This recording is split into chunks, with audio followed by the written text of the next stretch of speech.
What is up, guys, and welcome back here to the Utah Utes Dynasty. We're here today. We've got the off-season video. The Utes finished 10-4. It was an okay season as we look here at the end of the top 25.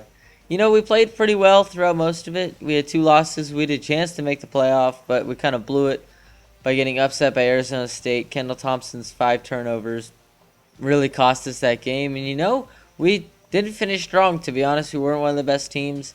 Joseph Yerby was your Heisman winner at Miami. Miami back in it. And as we take a look at some of the awards, Everett Lowe coming in second for the Nagurski Award. Definitely one of our best surprises this season. The true freshman was definitely one of our top prospects last year in recruiting, and we got him. And, you know, it's really paid off, to be honest. As we look through some of the other candidates, we have many players that we actually saw throughout this dynasty, many coming out of the Pac-12. And, you know, Pac-12 is a strong conference, so, you know, it kind of makes sense that it would come out of the Pac-12 players. So if we keep going through here, we got some good offensive linemen. We did. And Everett Lowe did win the Lombardi Award. And, you know, he definitely was the best defensive lineman this season. There was no doubt about it.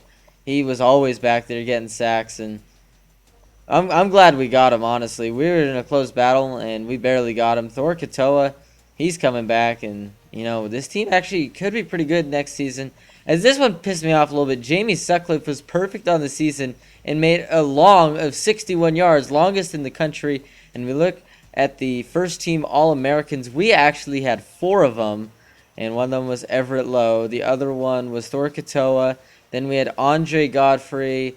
Then we had Jamie Sutcliffe, and of course, returner of the year, once again, Wesley Johnson. So we had 5 first-team All-Americans, which is absolutely insane. And all of them on defense and kicking and special teams. None of them on offense, which kind of makes sense. But freshman All-Americans, Adrian Anderson really stepped in the spotlight well. Everett Lowe, of course, and Kevin Walker are 3 outstanding freshmen who should really improve this season as we try to take over the Pac-12 once again. As we look here, first team All-Pac-12. We've got our fair share of players, that's for sure. Probably making up about half of the team, I would say. So that's pretty solid. As we look here at some of the stats, Kendall Thompson, not what you expect of the quarterback, really had a big-time problem with turning the ball over. Those 17 interceptions. And they also fumbled the ball quite frequently, which didn't help either. You know, Connor Manning didn't play horrible. He didn't play as well as Thompson really did. And then, but our running game really controlled. Dravion Young, Adrian Anderson just controlling their own. Dravion Young getting a lot more yards than Anderson did, but Anderson always punched it in to get the TDs. And we look at the receivers. I wish we'd utilize them a little bit more. Brian Allen, I didn't realize it till the end that we had a really good receiver. He was 6'3". He's a senior. He's gonna be leaving this next season, and you know he was actually really good. We just didn't utilize him to our most amount of capabilities, so that was kind of disappointing. And then also Delshawn McClelland. Matt Anderson picked it up towards the end of the season. We saw him a lot last year. Of course, Everett Lowe, Hunter Dimmick, Stevie Tuikoluvatu, I can never pronounce his name, Kevin Walker, Uea Messina, and of course Reginald Porter. And then as we look here at our DBs, we did not force many turnovers. We did not get enough interceptions. We definitely did not force enough fumbles. Only 2 on the entire season. Definitely, we're going to have to improve on getting some more turnovers next season. We look at some of the seniors. Kendall Thompson, he will be leaving as a senior. 2,000 yards passing. Pretty mediocre to say the least as a quarterback. But we were a very run-heavy team, so it makes sense. Brian Allen, of course, the receiver, I said we wish we would have utilized a whole lot more. And we did in this last season. The other 2 seasons, we had too many receivers that were good, so we could never really use him. Delshawn McClelland, throughout this entire dynasty, he's been playing and really been a useful part of this team. It's going to be sad to see him go. And then next we have Dominique Hatfield, who he was always a speed threat. You know, he's only 162 pounds, so he could get jocked around pretty well. Hunter Dimmick, our outstanding left end. These past 2 seasons really made the jump to an elite linebacker. 7 sacks, then 8 sacks this past season. Really going to be missed on the defensive line. And then Stevie Tuikoluvatu, he will be missed as well. Definitely stepped up this season. Last season he didn't do much. We had a very good D tackle. I forget his name. But Jamie Sutcliffe, of course, 2014 Groza Award winner, best kicker in the nation, probably best in Utah history. So he will be missed. And as we look at our seniors, Kendall Thompson's projected to get drafted. Who would have thought it? But, I guess anything is possible. I mean, he wasn't the best, the 7th round pick. I mean, he's still getting drafted. And then, we've got our 3 receivers. Two of them really key receivers. No tight ends leaving. We're losing a lot on the offensive line. This season could be a struggle, even though we do have some good replacements on the offensive line. Isaac Asiata, that is something. We'll come back to him. There's something that comes up that's really puts this game into question, as Hunter Dimmick also leaving. Tui Koluvatu and Sam Tevi, who didn't see the field at all. And then Uea Messina, he'll be leaving as another senior. And then we have 4 corners that are leaving: Mo Taylor, Justin Thomas, Reginald Porter, and I think his name's Hippolito Corporon. He didn't see much of the field, to be honest. So as we look at our draft picks, we had 4 of them, surprisingly. And Asiata, definitely our right tackle. Anyone on our offensive line could have gone. That's why Lou Tui went as well. And then Tui Koluvatu went. And Kendall Thompson, that one really surprised me. As now we head into the recruiting, Jeff Henry is really our main target. We were looking at Leonard Clark for a while. Then I was looking at what his stats were. And he was mainly a quarterback. And to be honest, I was not looking for another quarterback. We have Chris Carroll and Connor Manning, who are already battling it out for the quarterback position. So I was thinking, why not just go all in for Jeff Henry, who really, I was thinking receiver, but then I was thinking how much we're losing on defense. We might need to replace some of these defensive players, and we have some good freshman wide receivers that could definitely step in and play. As you see me, I'm putting on certain players. Matt Brown is one I was really going for. Jeff Henry. Dave Jefferson, a defensive end, was another one I was really going for. But Jeff Henry was definitely our main target this season. We always go for at least one player we're really targeting. I should have evened out the points a little bit more. There were certain players I should have tried to get and I didn't try to get. That was definitely a mistake on my part. And Johnny Burns is another outside linebacker. I was about to say offensive tackle, but he's not an offensive tackle. That is Alan Williams.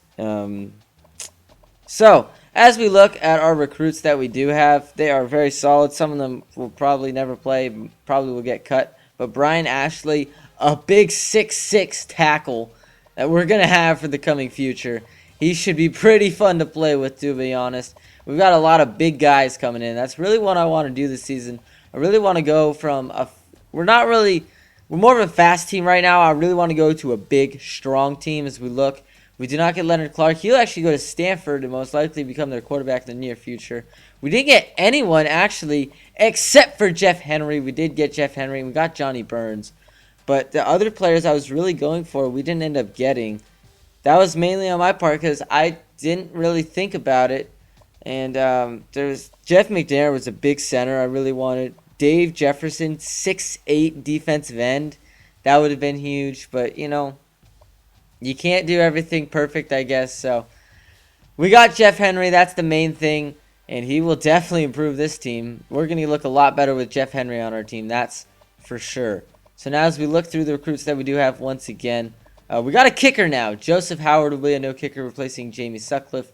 Of course, we already saw Brian Ashley. Dan Hunter, another guard. Isaiah Williams. He is a fast receiver. A lot like Wesley Johnson. He does have his problems with catching the ball, but he's got that 96 speed, and he can blow by you in quite a hurry. And then Matt Brown, of course, a defensive tackle we were, of course, looking for. The 30th best recruiting class, definitely not the best in the nation. To be honest, it was pretty horrific. No, it's not horrific, actually.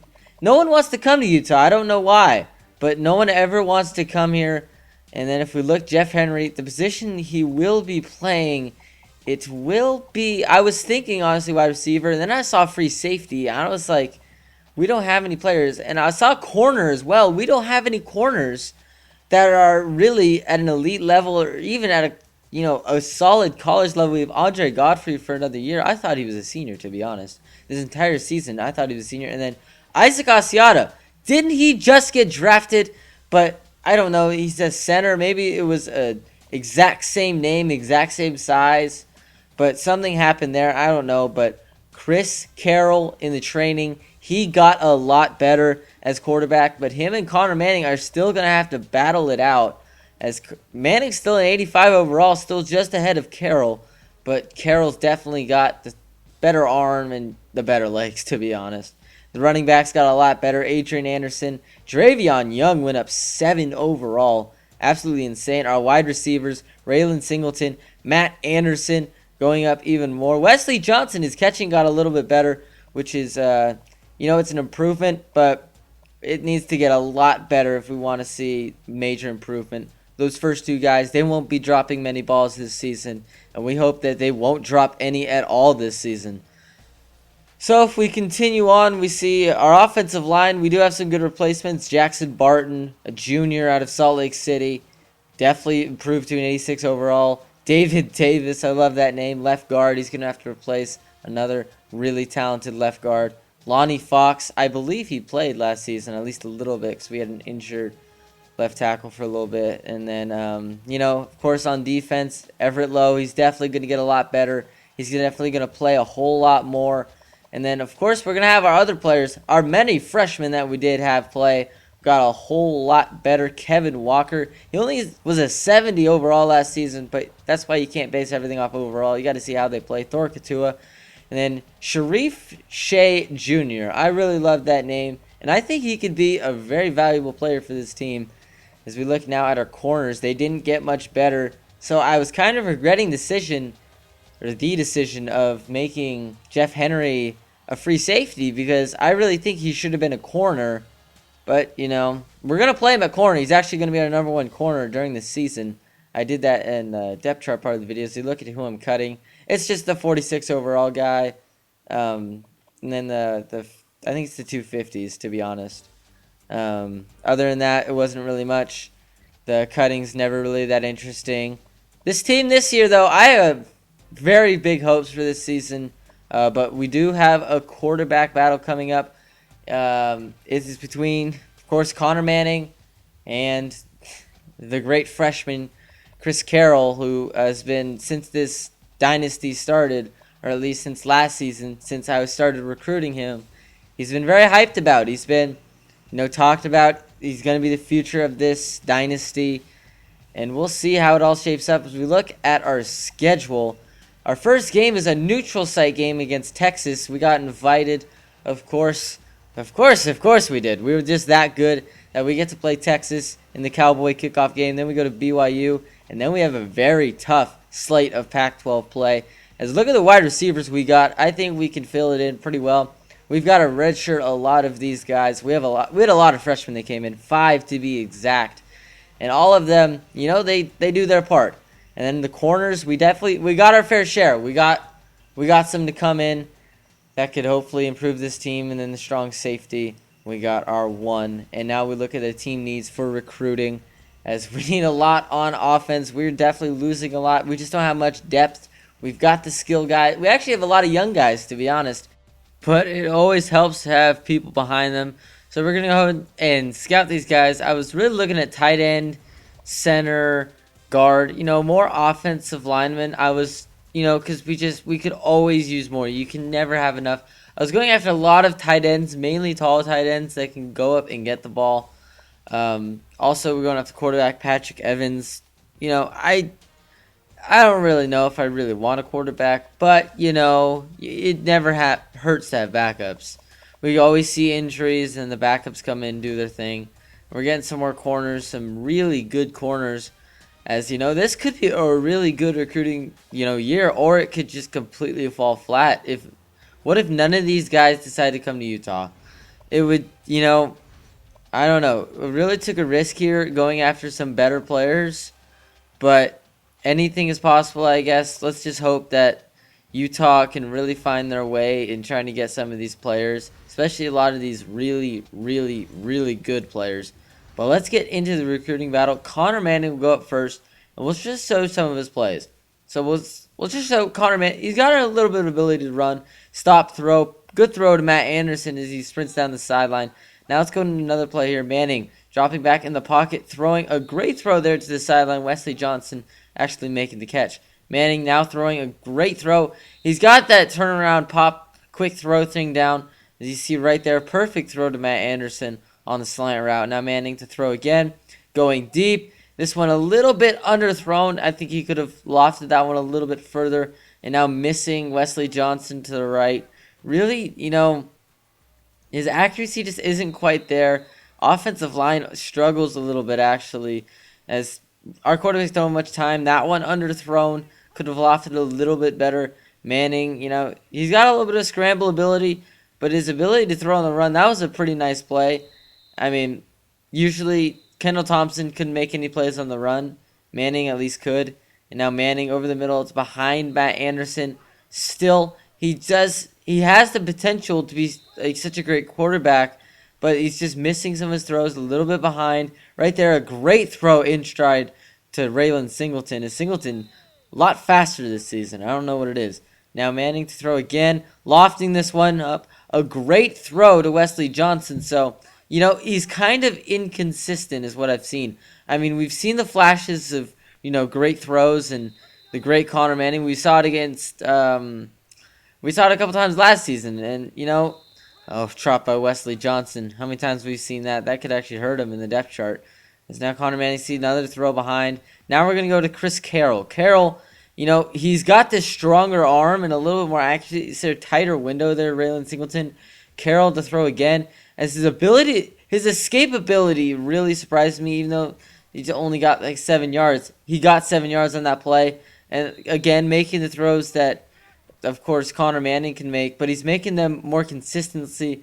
And look at this scramble ability. Of course, just look at it and then throw it downfield that far. It's just something different. As you look there, that wasn't the best throw. He's not perfect, of course, but he's a little bit more consistent than Connor Manning is throwing the football. So Carroll once again back to throwing. See, that's 2 right in a row to the same spot when Connor Manning, could do 2 out of 3, and there's 3 out of 3 in a row right there. And now Connor Manning, just couldn't do that. And Chris Carroll, there's 4 in a row. Perfect throws right on the money. Carroll back to throw. Now look, this one really, I love that. The ability to step up in the pocket, roll out to his right, and still find the open man. Carroll once again throwing deep. This play was amazing. This is the one I was looking for from Connor Manning. I wanted him to do this on those deep balls I said were underthrown. Do that. Leave it. The perfect loft. That's why Chris Carroll will be your starter against Texas in the Cowboy kickoff game. So I will see you guys there. I hope you guys have a great day. I will see you there. And of course, goodbye.